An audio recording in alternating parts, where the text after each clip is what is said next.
no ser que haya algún acontecimiento que puede pasar, ¿no?, que marca eso. Donde vais a trabajar, gran parte, al menos yo soy profesora en enfermería, gran parte de los profesionales y en medicina, ¿no?, yo creo que van a trabajar, pues algunos de ellos al menos, ¿no?, o bien en geriatría o que tenga que ver algo con enfermedades en gente mayor, fundamentalmente. Bien, porque las predicciones van en ese sentido. Entonces, por eso decimos que es muy importante la inversión en recursos económicos y sociales, que lo difícil es hacerlas antes, claro. El otro día me hablaba una compañera que hizo este máster también, una enfermera que venía creo que era de Córdoba. Córdoba, sí, me parece que era, bueno, no sé qué sitio de Andalucía, que había venido en relación con esto, para trabajar con neonatos, ¿no?, y a la vez hacía el máster, bueno, lo habían cogido de listas y tal. ¿Sabéis cuántas personas había allí, la proporción, cuántos profesionales de enfermería por cada neonato? Creo que era Córdoba, igual es Huelva, era Andalucía, creo que era. ¿Cuántas había? Una persona para 18. Cuando vino aquí se quedó impactada, dijo, ¿y esto qué es? Había 2 para 3. ¿Eso qué es al final? Ingresos, ¿no? Dice que allá los padres le protestaban, le perseguían, bueno, una cosa terrible, ¿no?, un estrés tremendo, ¿no? Bueno, por eso es importante también, y por eso determinadas regiones tienen mejor salud que otras, ¿no? Aquí tenemos Galicia, Murcia, Canarias, también tiene Bajo Asturias, Ceuta, Melilla. Lo mismo en mujeres, regiones como Murcia, Canarias, etcétera, tienen mucho menor esperanza de vida que regiones del norte, ¿no? Y esto para la salud tiene unas implicaciones, para cualquier investigación que hagáis, enorme, porque depende de dónde se hagan, pues va a haber, ¿no?, muy diferentes estudios.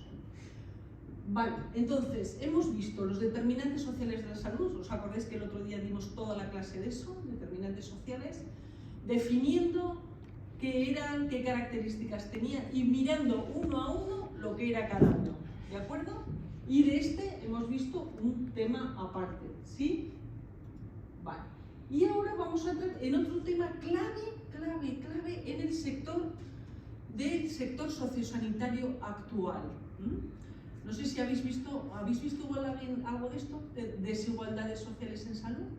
¿Qué es esto? ¿Habéis visto a alguien? ¿Os suena algo? ¿Os suena? ¿Os suena a alguien? Vamos a empezar el tema, no sé si nos dará tiempo a acabar, pero ¿os suena a alguien el tema? A mí el tema me suena, o sea, lo habré dado igual. Que a mí el tema me suena, igual lo habré dado primero en estructura social o algo así con Pello. Sí, a mí sí me suena. Pero por encima. No, bueno, en estructura social no creo. No sé si has visto alguna. ¿Sociología de la salud has visto tú? Sociología de la salud no. Claro, pues será. Pero sí que o sea, hice SICU en Tenerife y teníamos un tema que era desigualdad social. Bueno, una asignatura que era desigualdad social. Vale, pues igual me suena a eso. Vale, bien, pues vamos a ver qué es esto de desigualdades sociales, ¿vale? Como os he dicho, es un tema clave en el sector sanitario contemporáneo, y que se trata mucho desde la medicina o desde, porque es un tema de investigación muy transversal, ¿no?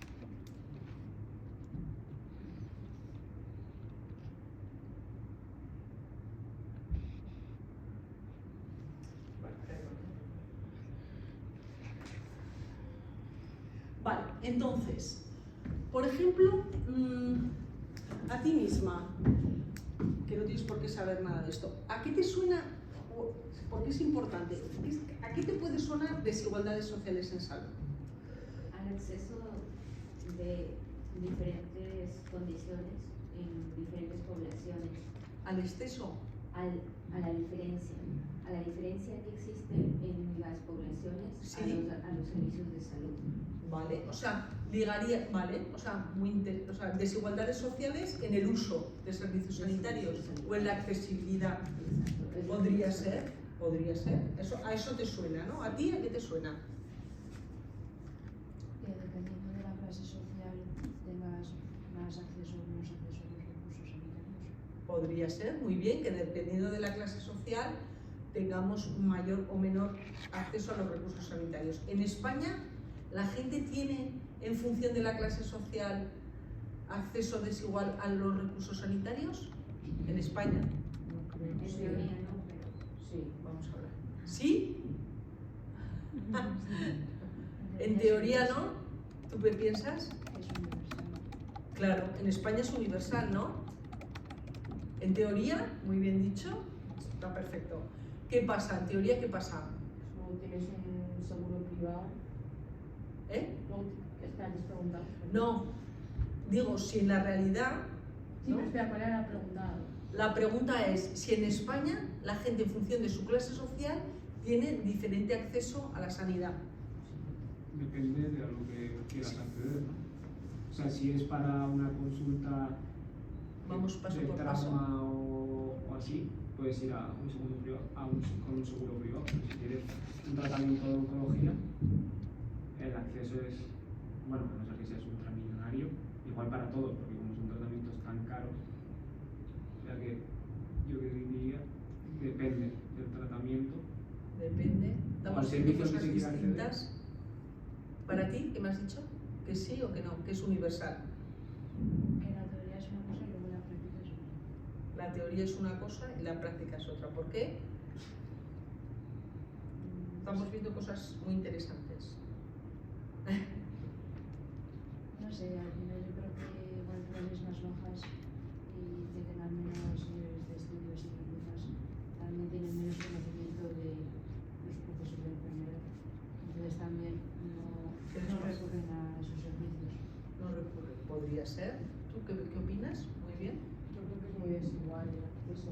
Por ejemplo, esto mismo que decía Jung, una persona que esté pues, en la obra, trabajando por horas, que tal, y de repente le pase algo y igual dice, no puedo ir al médico porque las horas que pierdo pues son horas que no las cobro.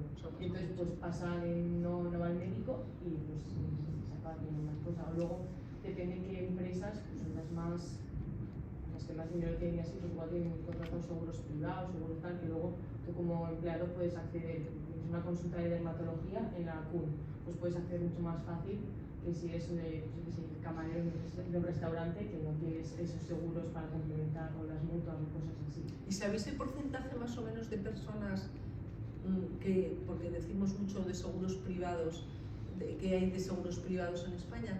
Personas que tengan doble cobertura. No sería alto, habrá mucha más gente. ¿Eh? Que un montón, con estar federado en algún deporte, los chavales que hacen fútbol tienen un seguro privado. ¿Están federados o no? Vale. Chavales, pero estamos diciendo gente mayor. Es alto, pero no mucho, ¿eh? En comparación será el 15% o 16%. El porcentaje de población con doble cobertura, nosotros decimos el estudio igual ha subido un pelín más, pero con doble cobertura sanitaria la gente habla mucho de lo privado, pero tampoco hay tanta, ¿no? Lo que sí que tiene la gente es la cobertura universal. ¿Tú qué piensas? Vamos a hablar todo, cosas que han surgido aquí. Pues hablando de las compañeras, pues igual sí que hay una desigualdad. Solamente que no todo el mundo sabe esa desigualdad, no sé. Vale. Bueno, no, como soy extranjera, para ¿De mí qué país es usted? de Ecuador ¿Ahí qué es? ¿Público o privado? es un sistema fragmentado. Tiene público, seguros, privado. Ajá. ¿Pero tipo Chile o no? No sé cuál es el de Chile, pero el de nosotros es fragmentado. Chile es como más privado, ¿no? No, nosotros es fragmentado. Sí. Ajá. Vale, en España, hemos hablado de cosas diferentes. En España, nuestra Constitución señala, ¿no? por ser un país del estado de bienestar, que a igual grado de necesidad, independientemente de la situación económica que una persona tenga, se le atiende las enfermedades, ¿no? ¿O no? Eso es lo que pasa, ¿no? Y la cobertura pública en España, más o menos, ¿qué porcentaje de población tiene cobertura pública en España? Todo el mundo, ¿no? 100%. Claro, todo el mundo es universal, ¿no? Viene una persona inmigrante fuera y tiene cobertura sanitaria, ¿no? Todo el mundo tiene, ¿sí? Vale, eso. Pero, Dependiendo igual de las personas de afuera, solo si son residentes, porque si están con cualquier otro estatus no tienen acceso. Si estás con visa de estudios, por ejemplo, si se tiene visa de estudios, por ejemplo, no se tiene acceso. O si no se está cotizando, no se tiene acceso, se tiene una residencia temporal. pero yo creo que si una persona no se le atiende, ¿No?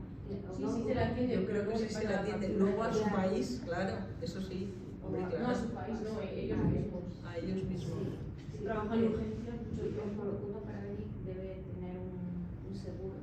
Para Ah, poder se le atender. exige. Se le exige un seguro para que... Eso sí, eso me cuadra, claro. Sí. Vale, vale. No, efectivamente, claro, luego están los conciertos con los países, ¿no? Porque es que si no, ¿no? O como si a ti te pasa algo en Alemania, ¿no? Pues lo mismo, hay conciertos en los países que si yo me caigo, me rompo la cadera allí, tienen que operar, luego pasan la factura también, ¿no? Está el convenio entre los dos países para qué parte paga cada uno. Claro, eso sí, ¿vale? Es lo que pasa, ¿no? Normalmente entre los países. Aquí está España llena de gente de tercera edad, en Torrevieja, en Canarias, en Mallorca. Cuando a esas personas les pasa algo, ¿no? ¿Qué pasa? Se les atiende, claro, se les atiende. Y luego la factura está protocolizado, qué parte paga un país y qué parte paga otro, ¿no? Cuando es gente que están residiendo, son residentes aquí, ¿vale? Seguro con países de la Unión Europea, pero con Claro. países de Latinoamérica que pasan la factura. Claro, ahí se pasan las facturas, sí. Pero con países de la Unión Europea, fundamentalmente Sí, sí. porque yo hasta que yo mientras vine y mientras no empecé a trabajar y no tenía acceso. No tenía Y se pagaba un seguro aparte. Claro. Yo trabajo mucho tiempo en urgencias también y gente, pues incluso Estados Unidos, que es un país más, o sea, un país Ah, así, claro, Estados Unidos, claro. vienen aquí, una radiografía, luego cuando les daban el alta lo que sea, tenían que pasar a pagar ellos, luego ellos apañarían lo que es, Con su seguro. pero en España estaba pagado por ellos y luego ellos apañaban. Hombre, claro, Estados Unidos sí, como si tú vas allá. Ya, Claro, no se puede ir sin seguro. Pero ni pasar una tarde desde Canadá, claro. Porque cualquier cosa que te pase ahí es súper caro, ¿no? Si te da un ataque de apendicitis o cualquier cosa que te pase, no se puede estar sin seguro, porque es carísimo. Pero eso es otro tipo de seguro, que es privado. Estados Unidos. Vale.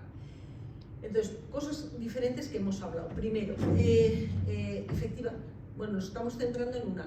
Las desigualdades sociales en salud es un tema amplísimo, ¿no? Parece como algo como muy especializado dentro del sector sanitario, ¿no? Pero no es así. Es un sector amplísimo.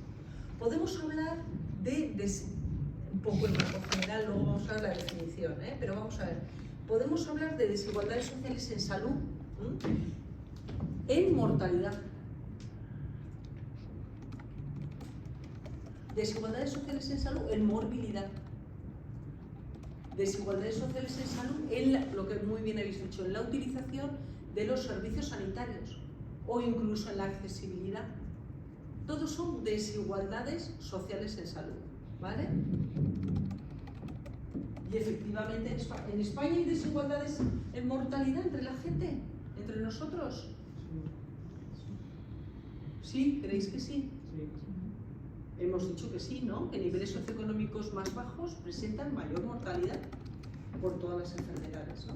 Y esa fue una de las razones, como vamos a ver, de los estudios donde comenzaron las desigualdades sociales en salud, que comenzaron en Inglaterra con el informe Black, porque vieron que las personas que pertenecían a la clase social 5 presentaban 2,5 veces mortalidad que la clase 1, a pesar de la introducción del Sistema Nacional de Salud británico, que ellos lo tienen como un hito, ¿no?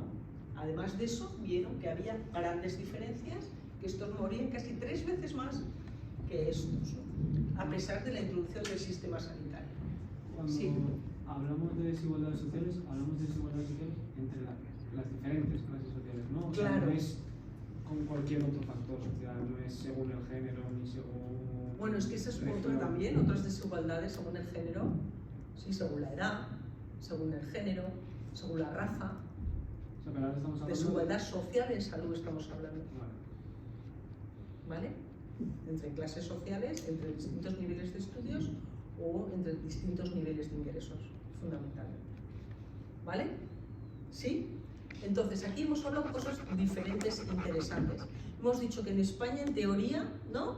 A todo el mundo se le atiende por igual, ¿sí o no? Pero solamente en teoría, ¿no? Decía ella. ¿Por qué?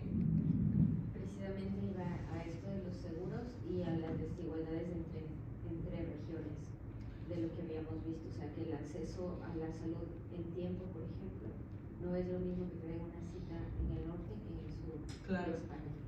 Y eso condiciona la supervivencia, por ejemplo, en el cáncer o en las enfermedades crónicas, en Sí, o aquí. mortalidad y movilidad. Y no solamente en España, aquí mismo.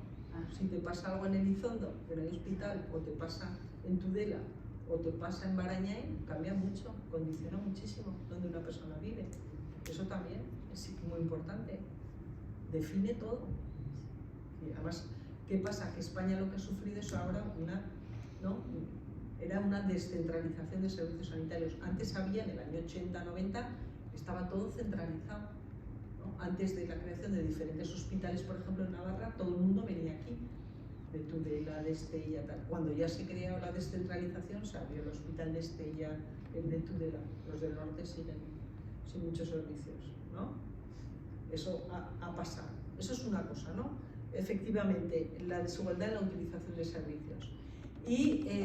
Pero la gente puede acceder al sistema sanitario, ¿no? Cuando tiene una enfermedad. Otra cosa es, efectivamente, lo que ha dicho ella, que cuando una persona está trabajando en un sitio y dice no voy a ir al médico porque voy a perder igual mi puesto de trabajo, ¿no? Y fundamentalmente antes, cuando solamente había un cabeza de familia, en las familias, eso suponía que dejaba de entrar dinero. El día que perdía, el día que no se trabajaba, ¿no? Entonces mucha gente, sobre todo hombres, hace de 20, 30 años, acudían mucho, bueno, y de hecho acuden ahora también. La conducta de demora ante un mismo síntoma de enfermedad es mucho mayor en un hombre que en una mujer, ¿no? Las mujeres acuden mucho más, ¿no? al centro de salud, ¿no? Y con más enfermedades leves o de otro tipo, pero en cambio los hombres acuden en menor medida y cuando van a veces es más tarde, ¿no? Y por eso también es una posible explicación de lo que hemos hablado de la esperanza de vida, que es mayor, ¿no? en mujeres que en hombres. ¿Sí? Vale. Entonces, cuestiones importantes que han salido aquí, que hemos ido hablando, ya que estamos en utilización, aunque tenemos luego un tema de utilización de servicios y vais a hacer también la práctica, en España hay desigualdades en la atención de la consulta médica. Sí. Perdón, atención médica primaria, en primaria. sí, ¿Sí? sí, por, ¿Y quiénes acuden más? ¿Sabéis? ¿Las clases sociales altas, bajas o niveles socioeconómicos altos, bajos? Deben ser los bajos. ¿Los bajos más? Sí, Sí. sí, ¿Qué os parece? yo creo que sí. En atención primaria. Sí. Dentro de lo público, yo estoy hablando todo el rato, ¿eh? De lo público. yo creería también que medios y bajos son los que más acuden a atención. ¿Y por qué? ¿Podría ser? Por menor nivel de estudios, menor comprensión o peores hábitos de vida, estilos de Eso vida. sí, peor estilo, o sea, estilos de vida menos saludables. Y además por los ingresos, o sea, obviamente si quieren ir a... o sea, va a depender de los ingresos también de las personas, es decir, no van a poder acudir, por ejemplo, a un cardiólogo o a un endocrinólogo Sí. de manera directa. Sí, porque en España, ¿quién te da el paso para consulta especialista? Cabecera. Atención primaria. Atención ¿no? primaria, sí. Claro, la gente acude a atención primaria porque es, o sea, aunque yo tenga un problema en un ojo o en la pierna, Solo en el ¿no? público, sí. O de dermatología, yo tengo que ir a mi médico de atención primaria, si no, no puedo acudir directamente al especialista, ¿no? Y en la consulta del especialista, ¿quién utiliza más?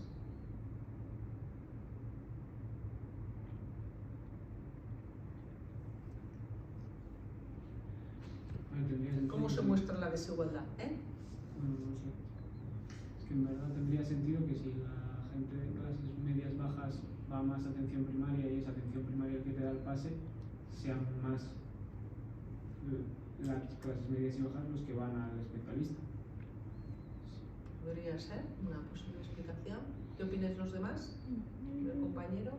Que hablando de ese, hemos dicho entre 15 y 20% de personas que tienen un seguro. Es que no lo sé exacto, pero en el año desde luego 16 era eso. Habrá un poco más quizás, pero... O sea, esa sería la única forma en que las personas vayan directo a un especialista.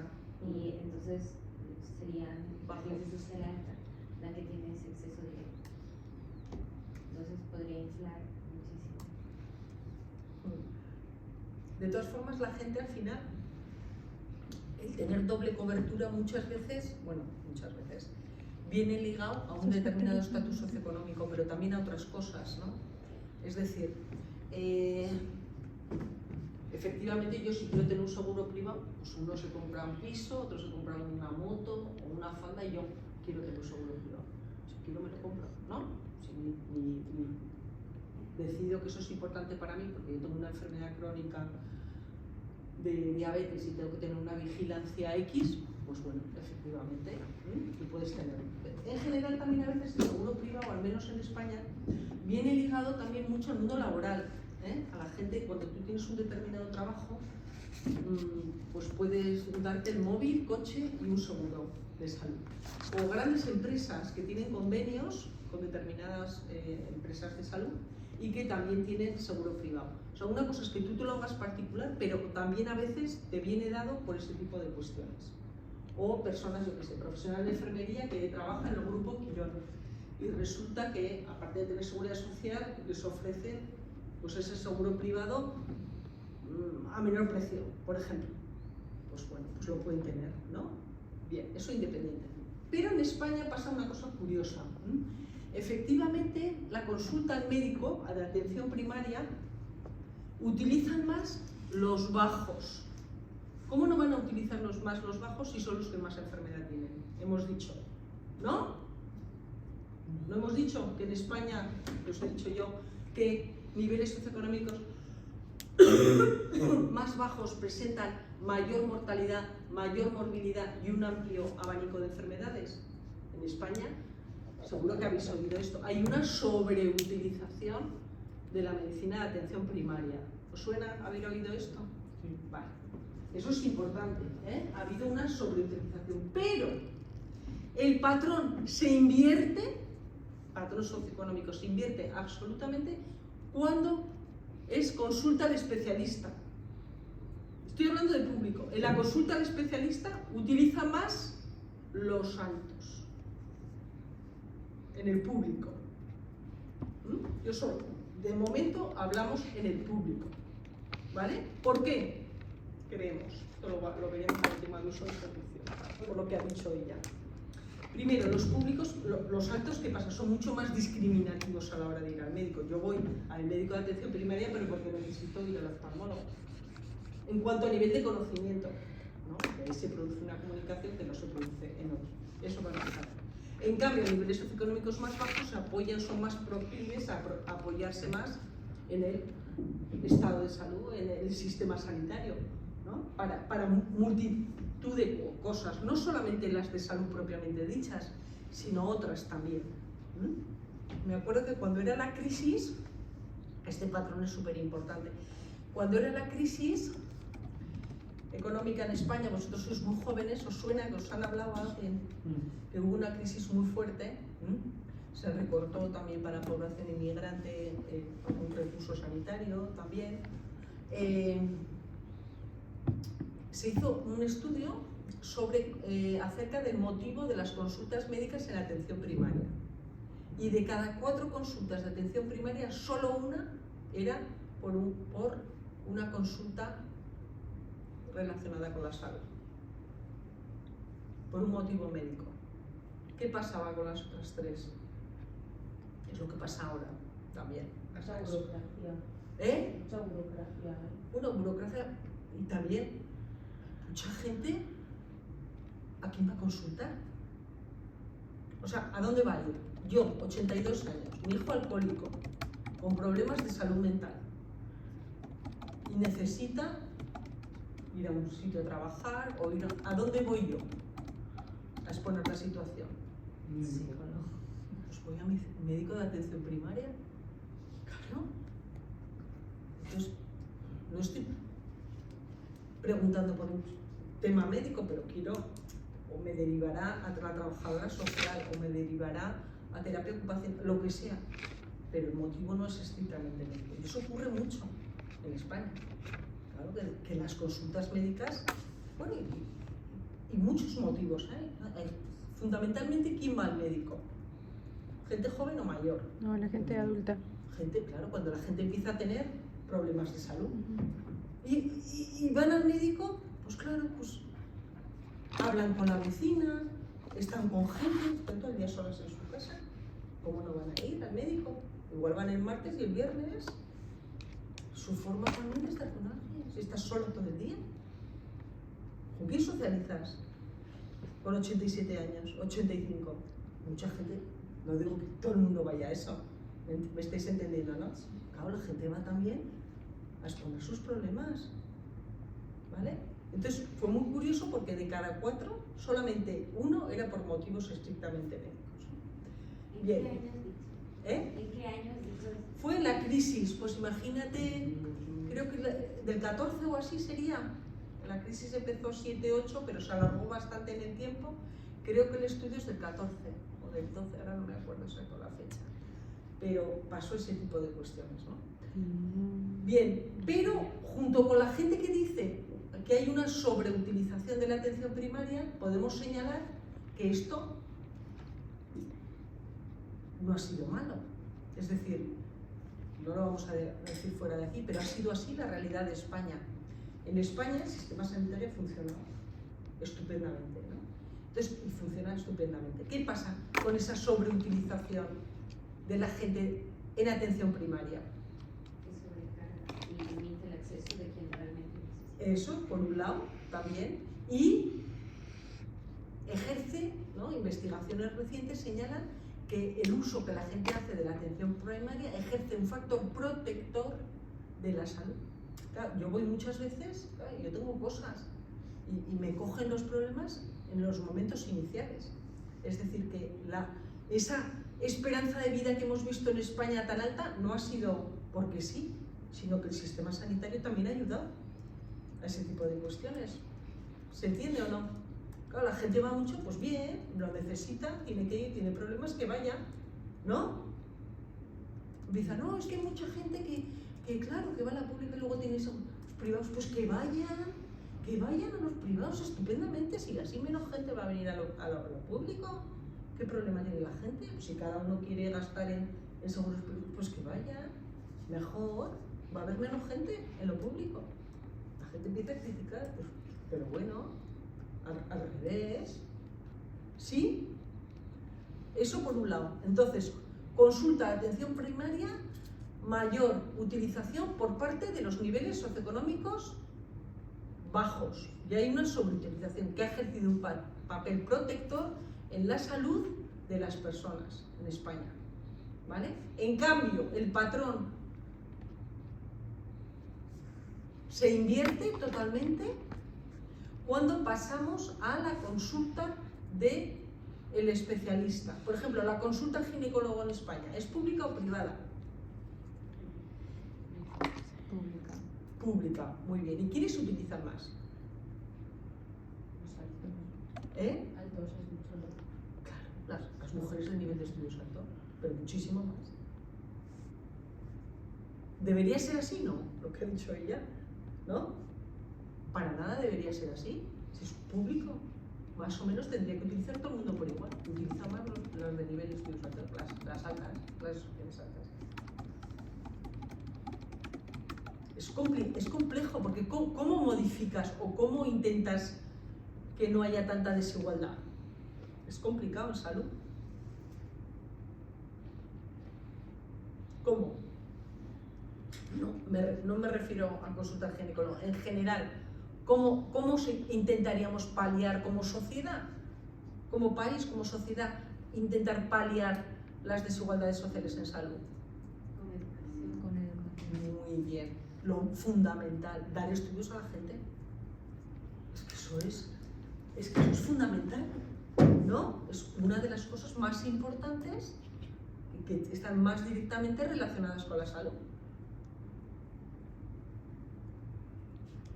¿En España hay poca gente o mucha gente que tenga nivel de estudios bajos? Depende de la región, ¿no? ¿Eh? Depende de la región. ¿Lo qué? Depende de la región. Pero en general, ¿eh? Poca gente que no, Pues en la parte norte pues habrá más y en la parte del sur menos. En el sur menos, por supuesto, pero aparte de todo, en la gente general, vosotros porque habéis llegado a lo más alto, a nivel de estudios superiores, pero seguro que conocéis a gente que se ha quedado por el camino, ¿o no? Que no tiene estudios, ¿o no? Yo no conozco a nadie. ¿No conoces a nadie? O sea, que no tenga un nivel terciario. ¿Una carrera? Ajá. ¿No conoces a nadie? Pues mira, vosotros, los de aquí, conocemos a mucha gente, ¿o no? Yo no. Los que sois de aquí, ¿habéis oído hablar de una cosa? Igual los de fuera conocéis también, en Europa, que se llama el informe PISA. ¿Dónde queda España? ¿Os suena? Que nos hacían pruebas en el colegio. ¿Dónde queda España? Fatal. ¿Dónde queda? Abajo. ¡Abajo! ¿Y eso qué es? ¿Que todos tienen nivel de estudios superiores? Para nada. ¿España abajo? Claro. El nivel de estudio, bajísimos estamos. Claro, es que una cosa está muy bien, si llegas al nivel de estudios alto, tú tienes que mirar hacia arriba, pero todos los que se han quedado en el camino, ¿vale? Eso también no hay que perderlo de vista, me refiero a los que estáis en el ámbito sanitario, claro, que no penséis que todo el mundo es como vosotros, y menos los que acuden a consulta, que no tienen ni idea, porque igual trabajan en un garaje o trabajan dando clase y no sabemos nada, ¿no? Eso es importante, saber el tipo de gente que te viene, ¿vale? Eso es súper importante en España. Bien, por eso decimos que en España el nivel de estudios se corresponde con el nivel de ingresos. Hay gente que dice, no, pues yo no, porque conozco a uno que no tiene estudios, pero tiene unos ingresos muy importantes. Pero en general, en el N, ¿qué dices? No. ¿El qué? O sea, que no tener estudios y tener ingresos altos es una falacia que es real. ¿Cómo? A ver. Lo que has dicho, de conozco a alguien que tiene estudios altos, estudios bajos. Mucha gente lo dice. Es falacia. ¿Que no tiene estudios y que tiene ingresos altos? Sí. Guau, no sabes la gente que me dice a mí en clase. Belén Esteban no tiene estudios y gana mucho. Por ejemplo, me dicen a mí en clase, o un futbolista. Dice, o una, bueno, esto sabéis más que yo, una influencer, no es que no estudia ninguna carrera y gana mucho. Pero ¿qué pasa con eso? ¿Quién es la persona más rica de España? ¿Sabéis? Muy bien, Amancio Ortega. ¿Tiene estudios? Amancio Ortega, el más rico de España. ¿Tiene estudios? Sí, ¿no? Ah, no. ¿Tiene estudios? ¿Pero cuántos Amancios Ortegas hay en España? Uno. Ojalá hubiera 50.000. Uno. ¿No? Es decir, el N, esto estadística habéis dado, no es representativo. Ah, no, yo conozco a un chico, fíjate, que tiene 3 carreras y está ahí trabajando en la cadena montaje de Volkswagen, sí, vale. Y yo conozco a uno que no hizo secundaria o llegó hasta secundaria y luego se ha montado una empresa de transportes. ¿Es eso representativo del resto? Es el informe PISA, no representativo. El alto nivel de personas que tienen educación baja. Sus padres no han estudiado y ellos tampoco. Y eso define mucho, salvo esos casos aislados. A día de hoy en España, un nivel de estudios X corresponde con un nivel de ingresos X, ¿vale? Lo reconocéis, ¿no? Yo puedo ser enfermera y me he quedado en secundaria. ¿Puedo ganar yo como una enfermera? Lo tengo fastidiado. O como médico, si no he estudiado eso, va a ser bastante complicado, ¿vale? Eso es una cosa importante saberlo. Y os pondré luego otro ejemplo. Vale, entonces, estábamos en los determinantes. Hemos visto consulta al médico. Hemos visto nivel socioeconómico más bajo en atención primaria y la consulta al especialista, mayor en niveles altos. Y hemos hablado, por ejemplo, hemos dicho una consulta al ginecólogo dentro de lo público. ¿Y la consulta al dentista en España? Niveles altos. Niveles altos. ¿Nivel? Alto. Claro. ¿Por qué? Porque depende de tu propio bolsillo, ¿no? Hay muy pocos servicios, creo que es muy diferente de Latinoamérica. Hay muy pocos servicios que se hagan de la consulta al dentista dentro del sistema público. Solamente es si tienes pues extracciones, si tienes algún problema serio, un accidente o cosas así, pero todo lo demás está dentro, es privado, te lo pagas tú de tu propio dinero. Creo que en Latinoamérica está. Es igual, se tienen muy pocos odontólogos en el sistema de salud público. La mayoría es privado, sí. Ah, sí, depende de qué país. Es que el otro día me hablaban en el máster algunas personas de Latinoamérica que está todo incluido. ¿No? No, hay muy pocos. O sea, Países.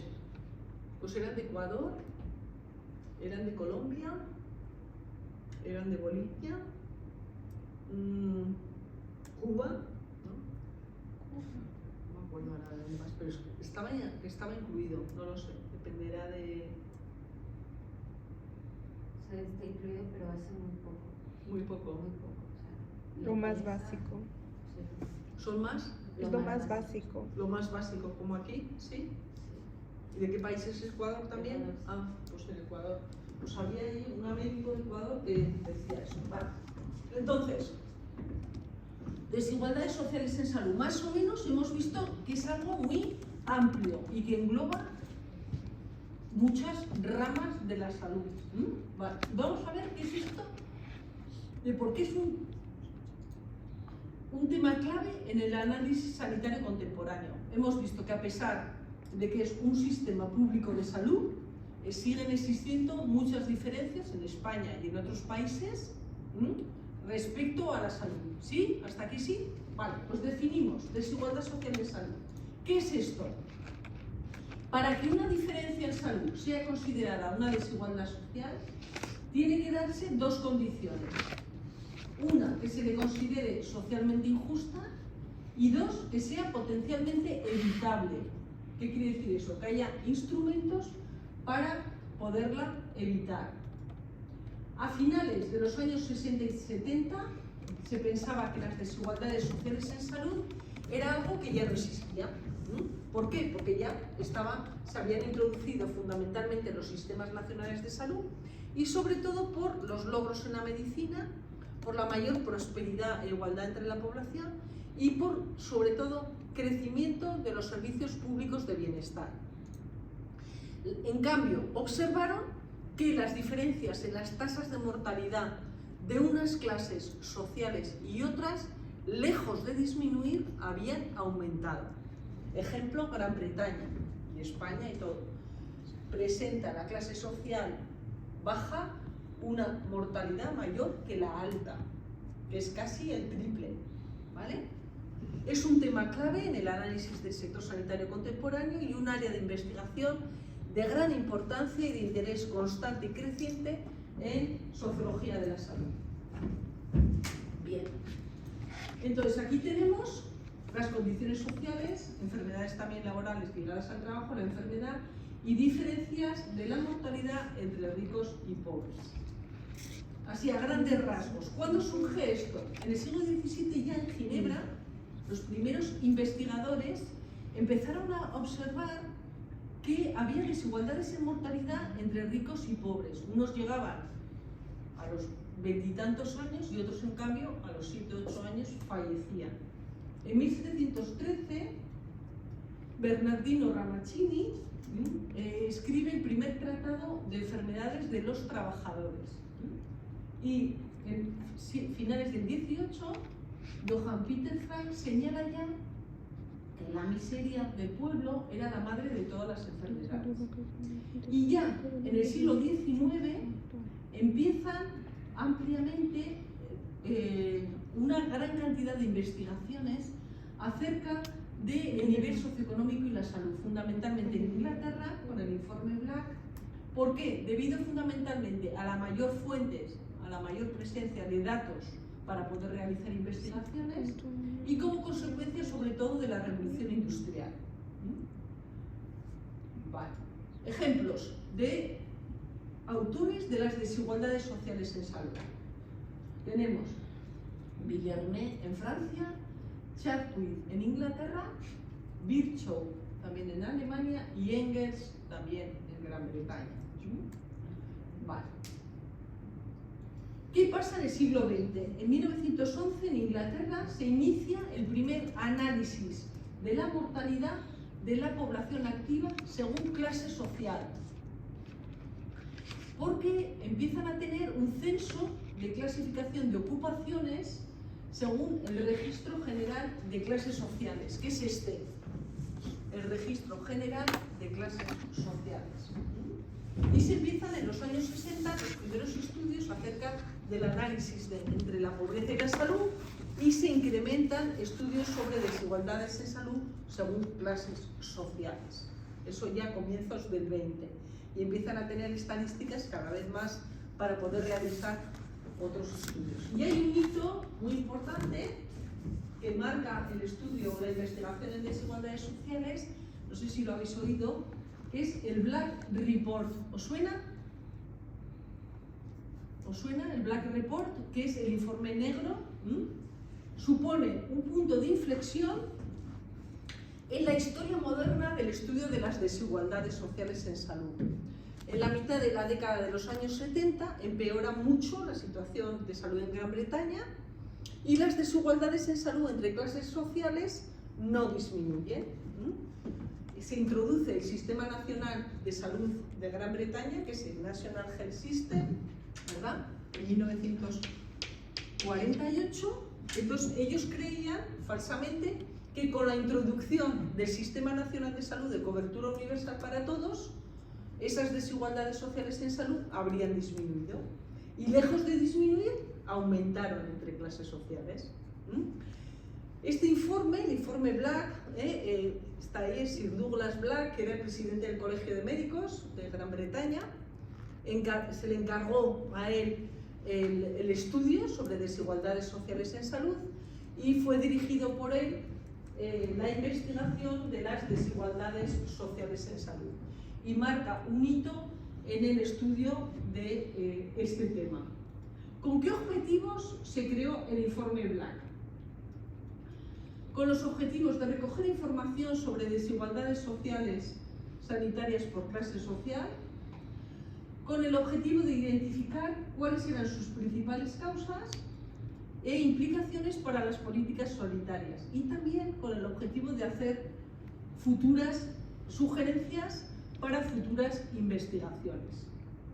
Y ya en el año 82, después de encargarlo, se entrega por parte de los autores del informe, se entrega el informe Inequalities in Health, y en ese momento estaba el Partido Conservador de Margaret Thatcher y señalaban que en lugar de hablar de desigualdades sociales en salud, lo que se debería hablar es de variaciones sociales en la salud, ¿no? No les gustaba que hubiera desigualdades entre clases sociales.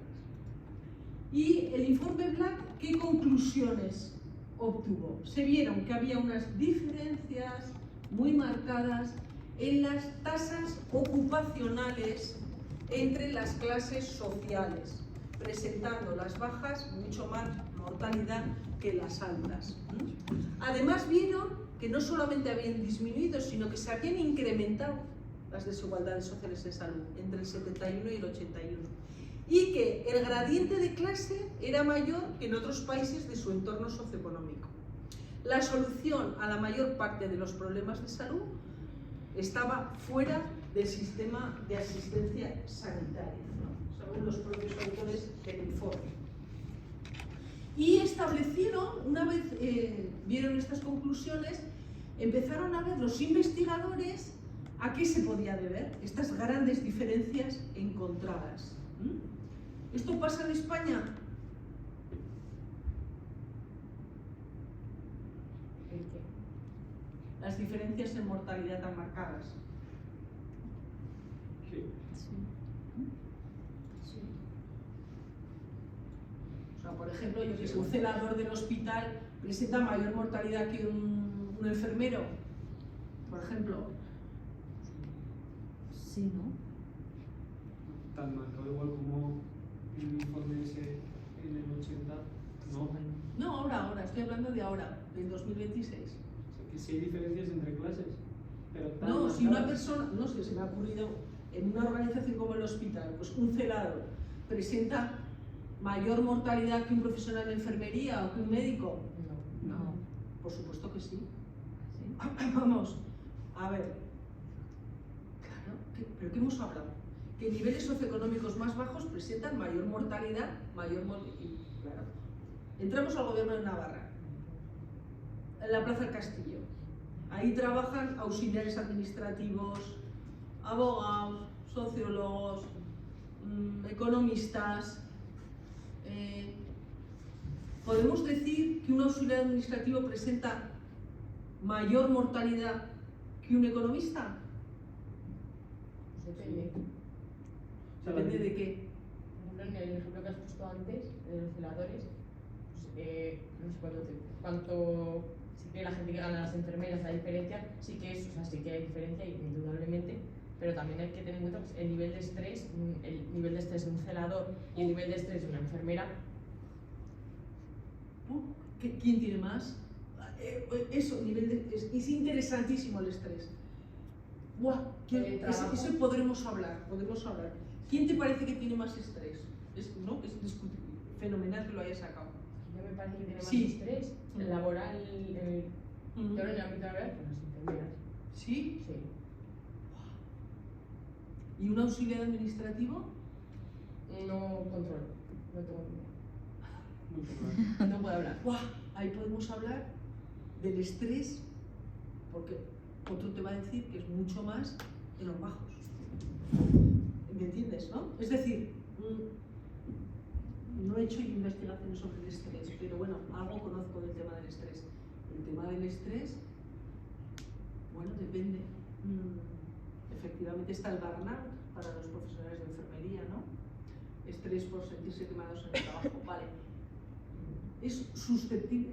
Vamos a ver qué pasa con eso. Ahí tenéis en la práctica 1 que os he repartido la última tabla, que lo vamos a ver luego en la segunda parte. Es otro ejemplo de esto en Inglaterra. Pero en España, el estrés. Háblale a un auxiliar administrativo que esté cogiendo el teléfono citas de cáncer de mama. Pues igual te dice que tiene más estrés que el médico. Sí, pero por ejemplo los médicos, en el rango de los médicos también se habla, por ejemplo, de qué profesión les da una mejor condición de vida, hablando, por ejemplo, no es lo mismo hacer urgencias, que uno tiene que hacer turnos de por sí toda su vida, a una persona que es oftalmólogo, que pues trabaja menos horas, es menos estrés, entonces también influye eso. Claro, sí, depende. Y un celador que está todo el día, oye, ven a esta planta, sube, baja, o un auxiliar administrativo que está toda su vida haciendo el mismo trabajo de 8 a 3. No lo sé, yo no lo sé. Habría que hacer un... ¿no? ¿Quién tiene menos? ¿De qué va a depender mucho? Una de las cosas importantes, ¿de qué depende el estrés mucho?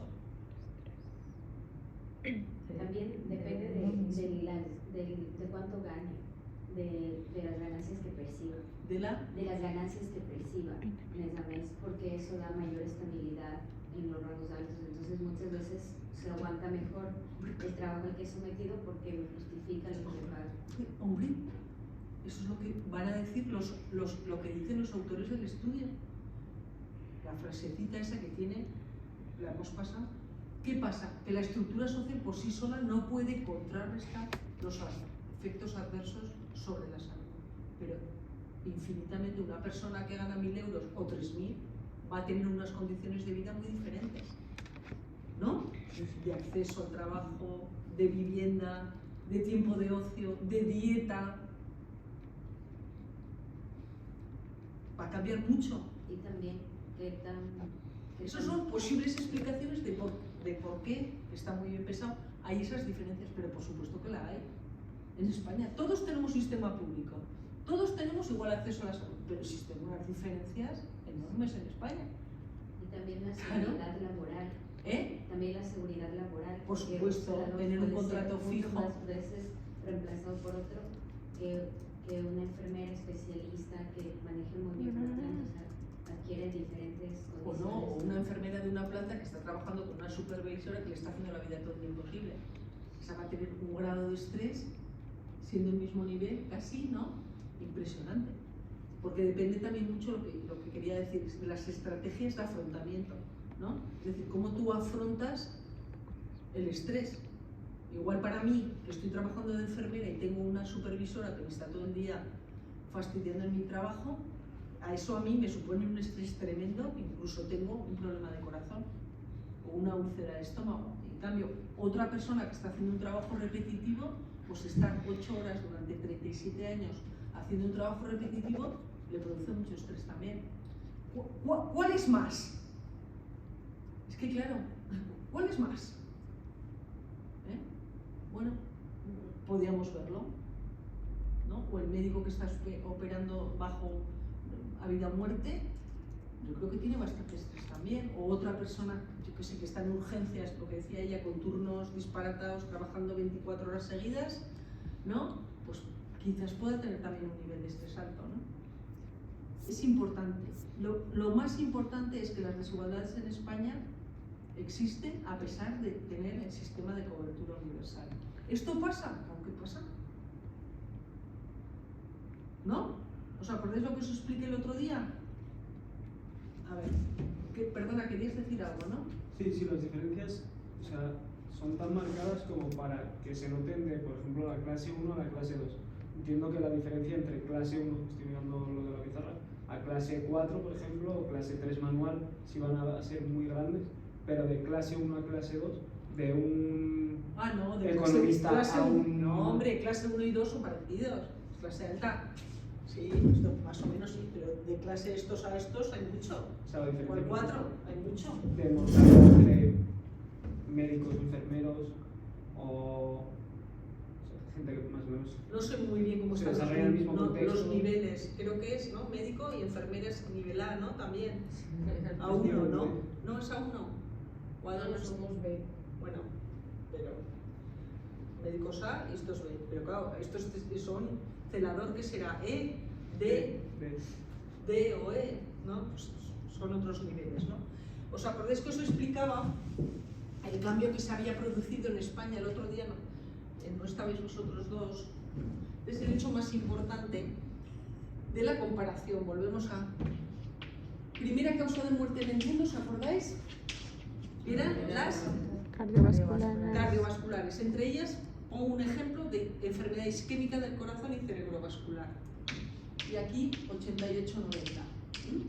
Y empleamos en el estudio comparativo de España y Francia, empleamos un tipo de clasificación de clase social que no es esa, pero es una adaptación. ¿Qué era? ¿Os acordáis? Las que estuvisteis, profesionales y directivos.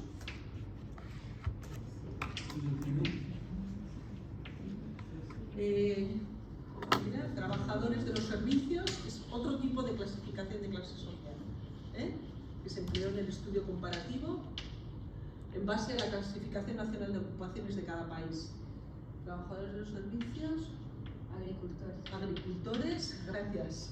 Trabajadores Gracias, manuales. y trabajadores manuales, ¿no?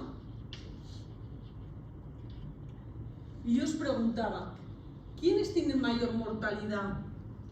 Los que estabais el otro día no digáis nada. ¿Quiénes tienen mayor mortalidad en el 82 en España? Esta es la alta, ¿no? Y va bajando. ¿Quiénes tenían la mayor mortalidad? Que pone arriba profesionados y Y directivos. Son más abajo del todo. Son más abajo. Manuales están. ¿Por qué? Por lo que hemos hablado, ¿no? ¿Y tú? Agricultores. Agricultores, podría ser. Y hoy en día, al final, lo más importante es que se produjo un cambio en España y pasamos a tener el mismo patrón de mortalidad que el resto de países de nuestro entorno socioeconómico. Países nórdicos, Francia, por ejemplo, que lo habían hecho una década antes. En el 82 morían más de cardiovasculares los altos, que ya decía muy bien las explicaciones. ¿Por qué? Sedentarismo. Más estrés, fumaban más, comían más, porque tenían el poder adquisitivo, los altos. ¿Qué pasa? Que fueron los que primero adoptaron, mayor nivel de conocimiento, adoptaron los estilos de vida saludables como estaban adaptando el resto de países europeos. Y pasamos a tener el mismo patrón que el resto de países europeos, que es el que tenemos en la actualidad, que presentan mayor mortalidad los bajos. Ese es el que tenemos hoy en día, los trabajadores manuales, por la primera causa de muerte del mundo. ¿Sí? ¿Se entiende esto? Es decir, que no siempre ha sido así. Igual dentro de 20 años o 15 años cambia. Pero ahora, ¿quiénes son los que fuman y beben más en España? Los bajos. ¿Ha sido siempre así? Que va, eran los altos. Era signo de distinción el fumar y el beber. Era signo de estatus. Cambia el patrón y hoy fuman y beben más los bajos. Y entre ellos, las mujeres. Os digo la explicación para esto. Y en España tenemos que de cardiovasculares, que es mucha mayor mortalidad los bajos que los altos. No es igual, nada es igual. ¿Vale? Y son diferencias marcadas. ¿Ocurre en España? Sí. Está asociado. Podemos pensar mil explicaciones. Y son todas súper importantes. Como decía ella, el ocio, por ejemplo. O la vivienda. ¿Qué les pasa a los altos frente a los bajos?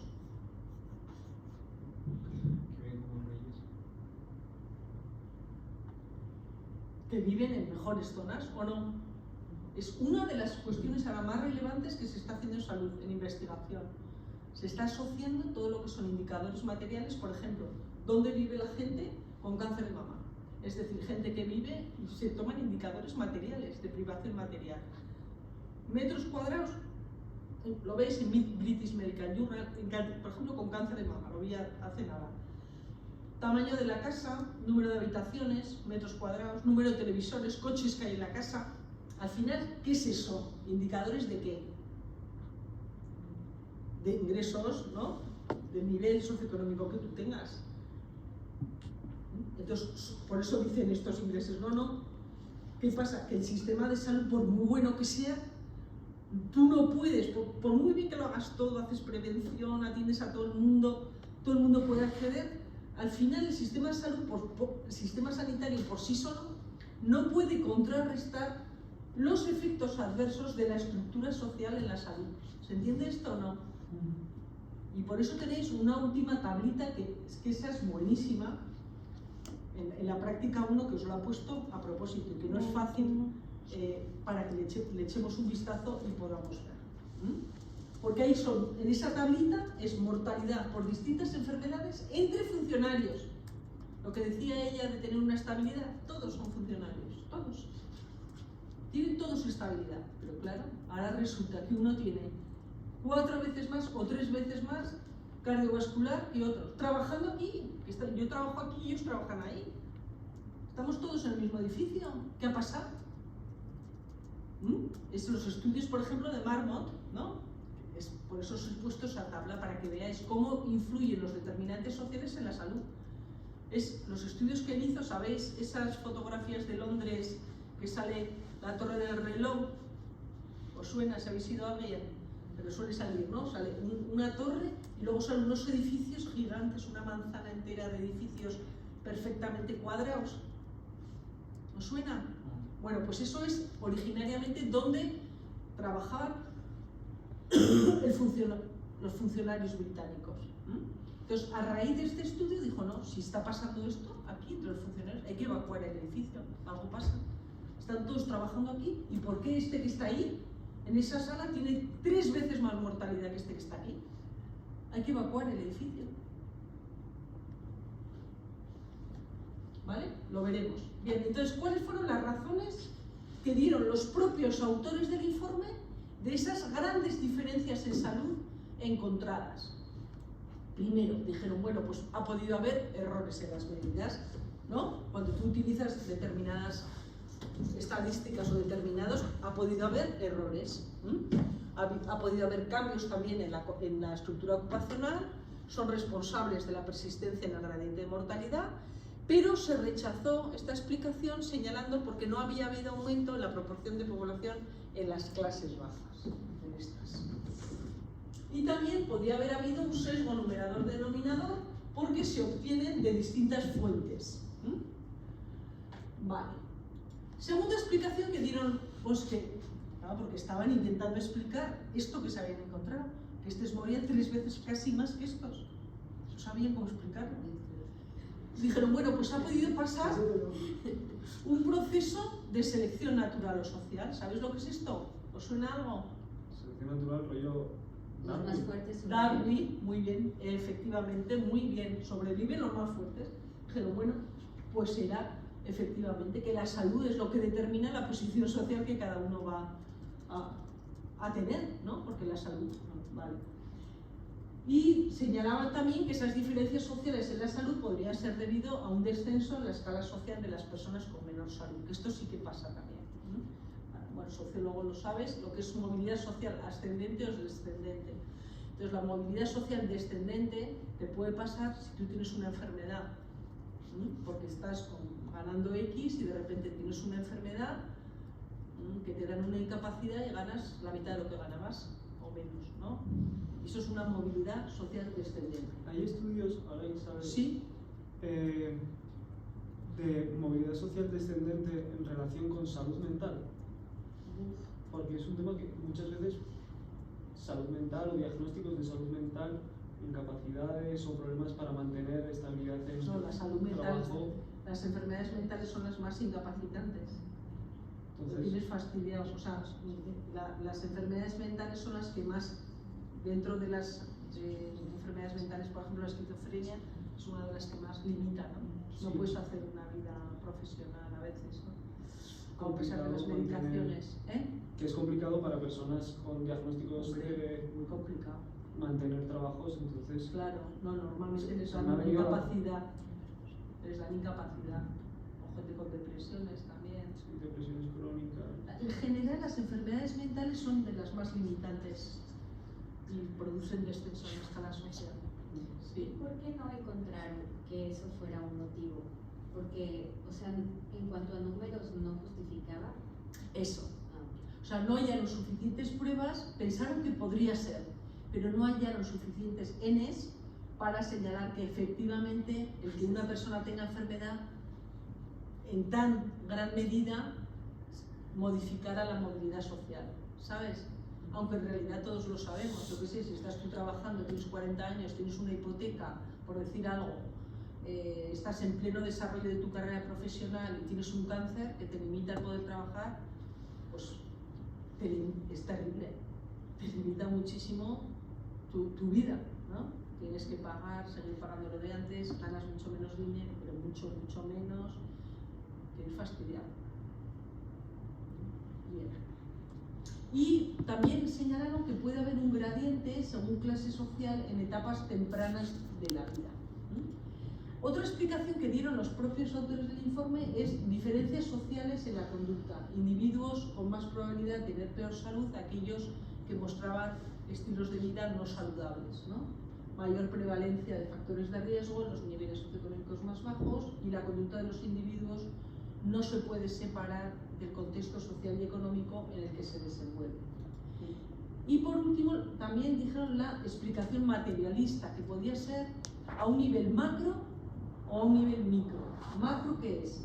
Pues consecuencia de un proceso económico de producción y consumo, de acumulación competitiva de capital, periodos de expansión y de recesión económica y fluctuaciones en las tasas de mortalidad y en otros indicadores de salud. Como sabéis, las crisis económicas o de salud, por ejemplo, pues afectan mucho a la mortalidad, ¿no? En España, ¿qué pasó, por ejemplo, con el COVID? Murió muchísima gente, ¿no? Afecta mucho al propio desarrollo como sociedad, ¿no? O la época de crisis económicas en España, ¿qué pasó? ¿Aumentó la mortalidad o disminuyó en España? Aumentó, claro, aumentó mucho. Aumentó el suicidio también. La época de crisis económica fue durísima en España. Además se prolongó. Mucha gente que había venido inmigrantes se volvió a sus países. Se produjeron muchos hechos. ¿De qué manera relacionan la acumulación competitiva del capital con las desigualdades? O sea, no, que tengan más muertes, o sea, es... No, que a nivel macro la gente que tiene más dinero muere menos. Son exacto, los que mueren menos. Vale, ya, o sea, sí. Y nivel más básico, influencia directa de la pobreza y la privación económica en la determinación de las variaciones en las tasas de mortalidad. Por eso señalamos que la estructura social y económica es el principal determinante de la distribución de la salud en el bienestar de la población. Y los propios autores del informe dan una serie de recomendaciones. Claro, ellos se encontraron con esto, no sabían ni qué hacer, porque hay que ponerse un poco en situación, ¿no? En 1948 se crea el Sistema Nacional de Salud inglés, que no todo el mundo antes del Sistema Nacional de Salud tenía acceso a la sanidad. Vosotros sois jóvenes, habéis nacido aquí y vais a vuestros centros de salud. Habéis conocido un tipo de asistencia sanitaria, pero en el año 80 o 70 en España no todo el mundo tenía acceso a la salud. Para nada. ¿No? Los pensionistas, no, eso fue posterior. ¿Y los nacimientos? Los nacimientos sí, pero no estaban tan avanzados como ahora. Pero bueno, pero había gente que no tenía un médico para ir. Pero no había pediatría. No. Bueno, había asistencia al parto, pero no te creas que había. Si un bebé tenía neumonía, o sea, si en la edad de bueno, pues al hospital lo ingresaban. Digo, en el año 70 no todo el mundo tenía acceso a la salud. O eras pensionista o porque tenía, yo qué sé, tu familia trabajaba, yo qué sé, era de un determinado gremio, pero no es hasta la ley de sanidad y la distribución de la descentralización de los servicios sanitarios cuando empieza la sanidad como la conocemos hoy en día. ¿Y vacunas? Y vacunas también, pues había muchas menos, también vacunas, ¿no? Me acuerdo cuando era pequeña nos vacunaron contra el cólera, porque hubo de repente, fíjate, bueno, soy mayor pero no tanto, tendría yo, no sé, 9 o 10 años, ¿no? Y de repente las aguas, no sé qué, nos vacunaron a todos los niños de cólera, ¿no? De repente, ¿no? Íbamos ahí al Instituto de Salud Pública y allá nos vacunaron a todos, ¿no? Vale, entonces, bueno, volviendo un poco al Sistema Nacional de Salud británico, ¿qué pasó? Que hay que también ver la situación, ¿no? En Gran Bretaña no había Sistema Nacional de Salud británico y en 1948 se introduce el NHS, que es el Sistema Nacional de Salud, y eso fue un hito impresionante para los británicos. ¿Por qué digo un hito impresionante? Es algo, a ver, ¿cómo se explicaría? No es un hito la palabra, es un mito. es algo con el que la mayoría de la población británica se identifica. Esto no hace falta que cojáis, ¿eh? No sé si habéis estado ahí o habéis leído algo sobre esto, ¿no? O sea, hasta el 48 había todavía más diferencias, y en el 48 se introduce el Sistema Nacional de Salud por el que todo el mundo tenía acceso a la salud. Entonces, hacen este estudio a finales de los 70 y dicen, ¿pero cómo? Si todo el mundo tiene acceso a la salud, ¿cómo estas diferencias tan grandes encontradas? ¿Eh? Y si nuestro sistema es excepcional, ¿cómo puede pasar esto? ¿No? Bien, entonces se dan cuenta, ¿no? Y por eso hacen el estudio, ¿no? ¿Por qué decimos el contexto? Porque el Sistema Nacional de Salud británico, a ver cómo, es algo culturalmente, sociológicamente, como sociedad,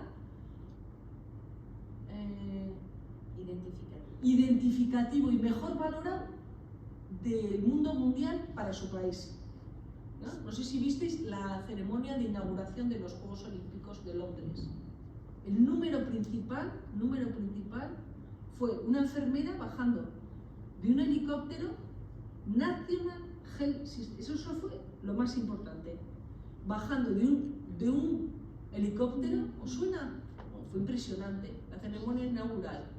National Health System, y la enfermera tenía la cara de la reina, una máscara con la cara de la reina Isabel.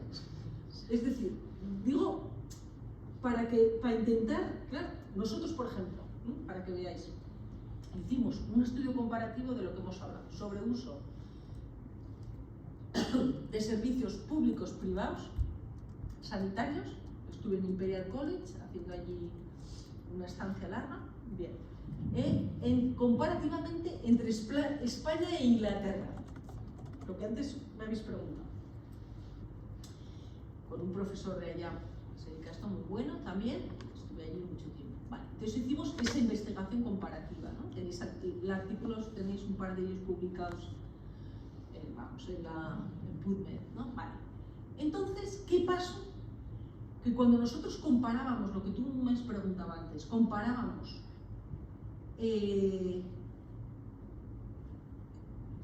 consulta al médico, hospitalización, consulta especialista, distintos servicios médicos entre España y Gran Bretaña, público y privado, salía que había sobreutilización, por supuesto, en Inglaterra, igual que en España, ¿no? Porque son sistemas muy similares con descentralización. Entonces yo le preguntaba al profesor bueno, éramos un grupo de médicos de Madrid que íbamos conmigo, bueno, estábamos varios. Entonces le preguntábamos por qué la gente, nos salió que la gente utilizaba los servicios sanitarios privados menos en Inglaterra que en España. O sea, si aquí era, imaginaros, el 16, allí era el 6%, muy pocos. Y decíamos, nos extraña porque son sistemas muy similares, los dos descentralizados. ¿Qué ha podido pasar? Y dice, no, para que veáis un poco los dos profesores que participaban ingleses allí, ¿no? De investigación, decían, no, es que nuestro sistema público es buenísimo. La gente no va al privado, porque es que nuestro sistema público es muy bueno. Entonces decíamos, bueno, muy bueno, el porcentaje es más bajo que en España, pero ¿cómo va a ser muy bueno? O sea, perdón, muy bueno el vuestro, que se identifican mucho con el sistema sanitario, primera idea. Y segundo, él mantenía, y el otro profesor también, que el sistema privado en Inglaterra que era malo. No, es que aquí lo privado es malo. ¿Vosotros sabéis cómo es el sistema privado en Inglaterra? Son los mismos. El de la mañana te ve a la tarde dentro del mismo hospital. Es que son los mismos. ¿Cómo va a ser malo? ¿Cómo va a ser malo? Otra cosa es que no tiene las razones ni idea, ¿no? O puedes decir lo que sea, que les viene lejos, con algo fundamentado. Pero son los mismos. O sea, cardiólogo de la mañana te ve en el mismo hospital por la tarde. Es una cosa un poco extraña para nuestra mentalidad, porque aquí lo privado está en un piso, o en otra clínica, o en otra avenida, pero no te ven dentro de un hospital público, los privados. Nos choca a nosotros como españoles. Entonces, claro, por eso no entendíamos nada. Pero A ver, ¿cómo va a ser malo si son la profesional de enfermería que me atiende a la mañana, si es que atiende a la tarde a la gente que tiene seguros privados? Es la misma. Para que veáis el concepto, es decir, que las diferencias estarían fuera del sistema sanitario, porque no se podían achacar a los profesionales, es que era lo mismo. Sí, bueno, nos ocasionó un lío monumental. Bueno, esto simplemente para apoyar la idea de la identificación de las personas con el Sistema Nacional de Salud. Claro, entonces, al encontrarse estos resultados, casi les da algo. O sea, después de que se introduce el Sistema Nacional de Salud, después de que es el mejor del mundo mundial, ¿existen estas diferencias? ¿Cómo puede ser posible? Pues claro, existen las mismas diferencias que en la sociedad. Al final es una mimetización de lo que ocurre ahí fuera, aquí dentro, en el sistema sanitario. Es igual, ¿vale? Bien, entonces, lo que dijeron fue reorientar el National Health System hacia la prevención, atención primaria de salud y salud comunitaria, mejora en las estadísticas sanitarias, introducción de la variable de clase ocupacional en los registros sanitarios, reforzar información sobre salud escolar y realizar encuestas nacionales. También señalaron la necesidad de redistribución territorial de los recursos sanitarios y incremento de determinados recursos, ¿no?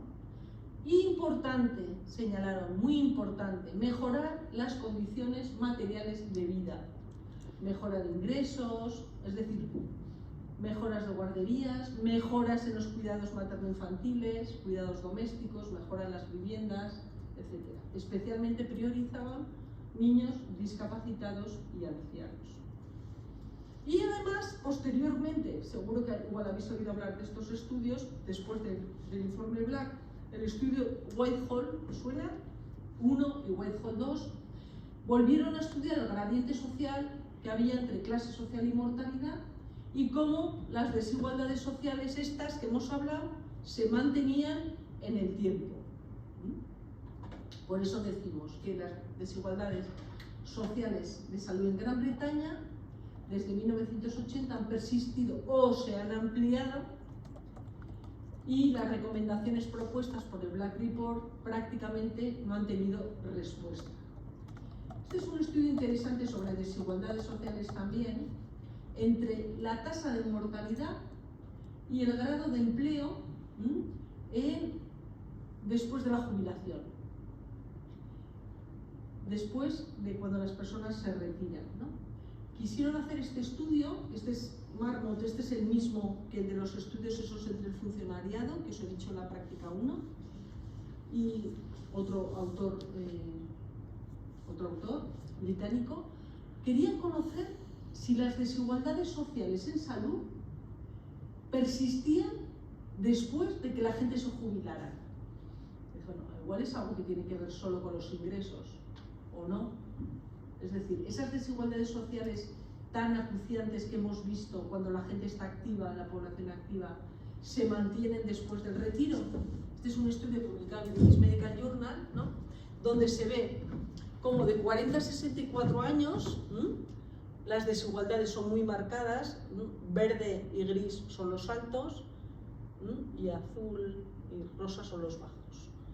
Luego vemos que hay un periodo que se igualan, o sea, hay diferencias, pero son no tan marcadas, y luego, posteriormente a la jubilación, vuelven a aumentar las diferencias. Entonces, ¿qué ha pasado aquí? ¿Qué podría explicar esas diferencias tan marcadas cuando la gente trabaja, luego se igualan un poquito y vuelven a ser muy altas las desigualdades cuando la gente se jubila? ¿Qué os parece? ¿Por qué son más marcadas cuando la gente se jubila? ¿El clerical qué es? ¿El qué? Clerical. Es servicios, trabajadores en los servicios. Sí, Estaba pensando en clero. más o menos. Luego tengo puesto, que os enseñaré más o menos qué se traduce esto en España, con la Clasificación Nacional de Ocupaciones. No es exacto, pero por si os ocurre en alguna investigación tenéis que aplicarla. ¿Qué pasa en España? Esto parece muy fácil, pero es complejo. La Clasificación Nacional de Ocupaciones en España, la CNO, lo que sería, es un tomo así. Ahí están todas los tipos de trabajo que os podéis médico especialista en radiología, pediátrica, lo que sea. Fresador del hierro, de tal, no sé qué. Tornero, o sea, todas son asímptomo. ¿Qué pasa? Que cuando nosotros tenemos que hacer un estudio de desigualdad, no podemos poner exacto, o sea, sí podemos poner exacto, pero luego tenemos que converger en grandes grupos ocupacionales. Entonces tenemos una clasificación en España muy parecida a esta, a la británica. De hecho es una adaptación a la británica. Y en Francia también. Sí. Perdón, en las recomendaciones que hicieron del primer estudio Black era Sí. introducir la clase social, ¿verdad? Y esa sería la clasificación que pusieron a partir de ahí o no. No, siguen utilizando esta. La Se sigue utilizando, es lo que se llama el registro británico. Cualquier estudio británico que tú veas, o igual el que nosotros hicimos, por ejemplo, está basado en esta, en clase social, y en España, en la nuestra. Es una adaptación. En Francia hay otra, que es cuando hicimos este estudio de cardiovascular, se llama CSF, categoría socioprofesional. Me parece que tiene, creo recordar, 36 o 26 categorías, ahora no recuerdo exacto. Al final, cada país de esa clasificación nacional de ocupaciones va haciendo adaptaciones para poder en investigación hacer estos estudios. ¿Sí? Imagínate tú que tú haces un cuestionario gigante y cada uno pone su profesión. Yo soy profesora de educación infantil de niños autistas. Otra es profesora de educación secundaria en francés. Médico internista para, no sé, específico, algo muy específico. Claro, está lleno de clases. Entonces, claro, tú te encuentras con miles de datos, millones de datos, y de repente dices, venga, ¿y esto cómo lo paso? ¿Cómo obtengo yo esto? Si tú aquí, claro, pones 6 categorías, pero ¿dónde las sacas? Entonces tú tienes que ir codificando cada ocupación con su propia categoría, ¿no? Por ejemplo, pues tú, si en tu trabajo, pues si quieres hacer un estudio sobre la tipología de paciente que acude en mayor medida, me parece que trabajabas En San Juan de Dios. en paliativos, sí. ¿no? Pues por ejemplo, claro, al final tú tienes que saber o bien la profesión o el nivel de estudios, y si te dicen, no, es que estaba jubilado, ¿pero jubilado de qué? Sí. Claro, es distinto jubilado de, yo qué sé, de conductor de autobuses que de profesor, que de enfermero, que de médico, que de empresario. Todos están jubilados, pero depende, ¿no? Entonces, esto, trasladarlo, la metodología de investigación es compleja. Yo os lo cuento aquí resumido, porque tampoco tenemos mucho más días, en 4 días, pero para que veáis, o se os ocurre o lo podéis hacer para vuestro TFM, ¿vale? ¿A qué creéis que esto se podía, a qué creéis que se debe esto? Que aquí hay muchas desigualdades, luego se estabilizan un poco, ¿y por qué aumentan, ¿no?, la tasa de mortalidad y las desigualdades después del retiro? Yo creo que la pensión que se les queda depende del trabajo que han tenido. Entonces, la primera disminución es que supone una caída de ingresos para todos, una vez primeros jubilados. Entonces, Pero sobre todo para los que ganan menos. pero sobre todo para los que ganan. Pero no es lo mismo una pensión de 1000 que de 500, o que de 1500, o que de 1800, o que de 2500, o de 3000. Es que no es lo mismo. Y entonces, ¿qué hacen? Aumentar las diferencias. Depende mucho de los recursos que cada persona tenga también. Efectivamente, de las pensiones y de lo que esa persona haya podido tener. En la edad a partir de 70 es definitorio, ¿vale? Y lo vamos a ver, ¿no? Por ejemplo, aquí tenéis otros modelos, enseguida vamos a hacer un intermedio, que igual estáis cansados, modelos explicativos sobre las desigualdades en salud, los que hemos visto, selección social, factores materiales estructurales, factores psicosociales, hábitos o conductas relacionadas con la salud. Y esto es importantísimo, lo vamos a dejar aquí. Este modelo es importantísimo, no solamente que las desigualdades sociales están influyendo en la vida adulta, que es lo que nos pasa a todos nosotros, ¿no? Sino que empiezan en el nacimiento. Este es el modelo de Kaplan, de Lynch y Kaplan, es el principal modelo que se utiliza en sociología de la salud, sociología médica, acerca de la posición socioeconómica y las influencias socioeconómicas en las cardiovasculares a lo largo de la vida. Ya en el nacimiento, desde las condiciones intrauterinas, ya ahí la posición socioeconómica está teniendo su ejemplo, bajo peso al nacer, entre otras. En la infancia, en la vida adulta y en la vejez. Lo veremos, porque este tiene un montón de importancia. Cómo las desigualdades sociales, socioeconómicas, influyen en las cardiovasculares. Vale, entonces lo vamos a dejar aquí, la teoría, y en la segunda parte de la clase vamos a hacer un intermedio, 25 minutos, 30, y nos ponemos con la práctica que os di el otro día, ¿vale? Que la tenéis ya un poco comenzada, ¿verdad? ¿Sí? Vale, pues lo dejamos aquí y continuaremos el próximo día con esto. Las desigualdades es de una relevancia enorme, ¿no? Vale. Entonces, ¿vais a salir de clase? No, acordaros a cerrar para que no roben. Descansamos un poco y volvemos.